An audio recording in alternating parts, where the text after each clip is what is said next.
జై శ్రీమన్నారాయణ. శ్రీమద్భగవద్గీత 18వ అధ్యాయము మోక్ష సన్యాసయోగము 3వ శ్లోకము. త్యాజ్యం దోషవత్ ఇతి ఏకే కర్మ ప్రాహుః మనీషిణః యజ్ఞదాన తపః కర్మ న త్యాజ్యం ఇతి చ అపరే. ఓం. గీతాచార్యుడు శ్రీకృష్ణ పరమాత్మ అర్జునుడితో పాటు మనందరికీ మోక్ష సన్యాస యోగాన్ని ఉపదేశం చేస్తూ ఉన్నాడు. పరమాత్మ ఈ రకంగా అంటూ ఉన్నాడు, అర్జున, కొంతమంది జ్ఞాన సంపన్నులు ఏమంటారంటే కర్మలన్నీ దోషములను పుట్టించేవే కనుక వాటన్నింటినీ విడిచిపెట్టాలి అని అంటారు. ఇంకొంతమంది విద్వాంసులేమో యజ్ఞము, దానము, తపస్సు ఇట్లాంటి వైదిక కర్మలను ఏనాడు విడిచిపెట్టవద్దు అంటారు. అంటూ శ్రీకృష్ణ భగవానుడు సాంఖ్య సిద్ధాంతాన్ని అనుసరించే వారి అభిప్రాయాన్ని, మరికొంతమంది పండితుల అభిప్రాయాన్ని స్పష్టం చేస్తూ ఉన్నాడు. ఆ పరమాత్మ ఉపదేశాన్ని మనసారా భావన చేస్తూ భగవానుడు చెబుతూ ఉన్నటువంటి పండితుల అభిప్రాయాలను గమనిస్తూ భగవానుడి అభిప్రాయమేమిటో తెలుసుకోవడానికి సిద్ధపడుతూ శ్రీమన్నారాయణుడిని పొందటమే జీవిత లక్ష్యముగా పెట్టుకొని శ్రీమన్నారాయణుడిని మాత్రమే శరణు వేడుకుంటూ పరమాత్మ పలికిన పలుకులను అదేవిధంగా పలికే ప్రయత్నం చేద్దాం. త్యాజ్యం దోషవదిత్యేకే కర్మ ప్రాహుర్మనీషిణః యజ్ఞదాన తపః కర్మ న త్యాజ్యం ఇతి చ పరే. అంతేకాకుండా మనం ప్రతిరోజు శ్రీమన్నారాయణుడికి ఒక 8 పనులు చేస్తాం అని మాట ఇద్దాం. ఎందుకంటే శ్రీకృష్ణ భగవానుడు 18వ అధ్యాయములో 65 నుండి 70వ శ్లోకాల ద్వారా శ్రీమద్భగవద్గీత అంతటికీ సారభూతముగా మనకు 8 పనులు చేయమని చెప్పాడు. అలా చేస్తే చాలు, నేను మిమ్మల్ని అన్ని విధాలుగా రక్షిస్తా అని ప్రమాణపూర్వకముగా ప్రతిజ్ఞ కూడా చేశాడు. అందుకని శ్రీమద్భగవద్గీతను అంతటినీ విన్న తర్వాత అర్జునుడు కూడా చివరకు కరిష్యే వచనం తవ, కృష్ణ నువ్వు చెప్పినట్టే చేస్తా అని అన్నాడు. కనుకనే భగవానుడు అర్జునుడికి అన్ని విధాల విజయాన్ని అందించాడు. మనం కూడా ప్రతిరోజు శ్రీమన్నారాయణుడికి ఆ రకంగానే మాట ఇద్దాం. 8 పనులు చేస్తాం అని మనము మాట ఇస్తే అది అష్టాక్షరీ మహామంత్ర జపము చేసినటువంటి ఫలితాన్ని మనకు ప్రతిరోజు ఇస్తుంది. ఇట్లా మాట ఇవ్వటం కంటే గొప్ప పూజ, యజ్ఞము, తపస్సు మరొక్కటి లేనే లేదు. అందుకని నేను అంటూ ఉంటాను, మీరు మనస్సులో భావిస్తూ ఉండండి. ఈ రకంగా మనము మాట ఇస్తూ ఉంటే శ్రీకృష్ణ భగవానుడి ముఖారవిందములో కలిగేటటువంటి ఆనందాన్ని మనం ప్రతిరోజు దర్శిద్దాం, ఆస్వాదిద్దాం. జై శ్రీమన్నారాయణ. హో శ్రీమన్నారాయణ, నువ్వు చెయ్యమన్నట్టే నేను నిన్నే సంతతము ధ్యానము చేస్తూ ఉంటా. హో శ్రీమన్నారాయణ, నువ్వు చెప్పినట్టే నేను నీ భక్తుడిగానే ఉంటా. హో శ్రీమన్నారాయణ, నువ్వు చెయ్యమన్నట్టే నేను నా విధులను, కర్తవ్యాలను నీ సేవగా, నీ తృప్తి కోసమనే సక్రమంగా నిర్వర్తిస్తూ ఉంటా. హో శ్రీమన్నారాయణ, నువ్వు చెప్పినట్టే నేను నీవాడిని అనే మహావిశ్వాసముతో నీకే నమస్కరిస్తూ ఉంటా. ఓ శ్రీమన్నారాయణ, మామేకం శరణం వ్రజ, నన్ను ఒక్కడిని మాత్రమే శరణు వేడుకో అని నువ్వే అన్నావు కనుక నేను నిన్ను ఒక్కడిని మాత్రమే శరణు వేడుకుంటా. ఓ శ్రీమన్నారాయణ, మా శుచః, ఇక దుఃఖించకు అని నువ్వే నాకు భరోసా ఇస్తున్నావు కనుక నేను ఇక దుఃఖించను.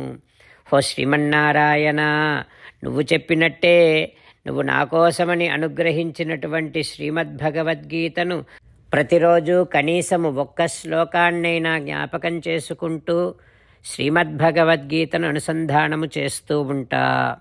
ఓ శ్రీమన్నారాయణ, నువ్వు చెప్పినట్టే నువ్వందరి కోసమని చెప్పినటువంటి శ్రీమద్భగవద్గీతను తెలియని భక్తులందరికీ తెలియచేసే నా వంతు ప్రయత్నాన్ని నేను నిరంతరము కొనసాగిస్తూనే ఉంటా. ఓ శ్రీమన్నారాయణ, నేను నువ్వు చెప్పినట్టే చేస్తా, నీకు నచ్చినట్టే ప్రవర్తిస్తా, నీకోసమే పని చేస్తూ ఉంటా. కరిష్యే వచనం తవ. ఇప్పుడు శ్రీమద్భాగవతాన్ని అనుసంధానం చేసుకుందాం. శ్రీమద్భాగవత గ్రంథానికి నమస్కారం. నిగమకల్పతరోర్గలితం ఫలం సుఖముఖాదమృతద్రవ సంయుతం పిబత భాగవతం రసమాలయం ముహురహో రసికా భువి భావుకాః. శ్రీసుఖ యోగీంద్రుల వారికి నమస్కారం. యం ప్రవ్రజంతమనుపేతముపేతకృత్యం ద్వైపాయనో విరహకాతర ఆజుహావ పుత్రేతి తన్మయతయా తరవోభినేదుః తం సర్వభూతహృదయం మునిమానతోస్మి. నరనారాయణులకు, చతుర్ముఖ బ్రహ్మకు, సరస్వతీదేవికి, వ్యాసమహర్షుల వారికి నమస్కారం. నారాయణం నమస్కృత్య నరం చైవ నరోత్తమం దేవీం సరస్వతీం వ్యాసం తతో జయం ఉదీరయేత్. ఓం హరయే నమః. శ్రీమద్భాగవతము 10వ స్కంధము 10వ స్కంధములో 363వ రోజు. సూత మహానుభావుడు శౌనకాది మహర్షులందరికీ ప్రవచనం చేస్తూ ఈ రకంగా చెబుతూ ఉన్నాడు. ఓ మహర్షులారా, శ్రీసుఖ యోగీంద్రుల వారు పరీక్షిన్నరేంద్రుడికి శ్రీమద్భాగవతాన్ని ఉపదేశం చేస్తూ ఇలా చెబుతూ ఉన్నాడు.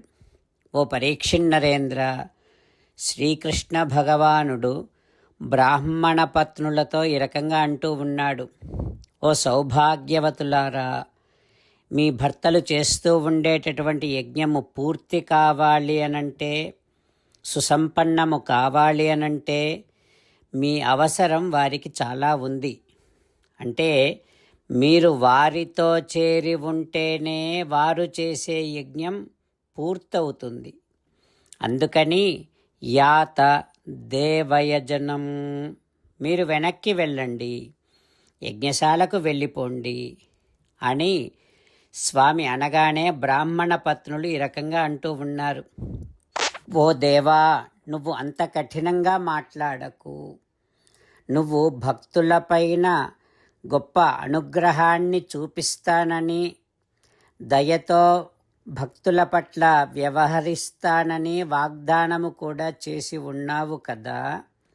మరి ఇప్పుడు ఆ వాగ్దానాన్ని నువ్వు చేతలలో చూపించు. తగునే మాధవ ఇట్టి వాడి పలుకుల్ ధర్మంబులే మాయడన్ నీ అంఘ్రులున్ చేరినారము కింకరీ జనులుగా భావించి రక్షింపవే. ఓ లక్ష్మీ మనోహర, మేము నీ చరణారవిందముల చెంతకు చేరిన వారము. మమ్మల్ని నీ దాసీజనముగా భావించి మమ్మల్ని ఏలుకో కృష్ణ. సత్యం కురుష్వ నిగమం తవ పాదమూలం ప్రాప్తా వయం తులసీదామపదావసృష్టం కేశైః నివోఢుం.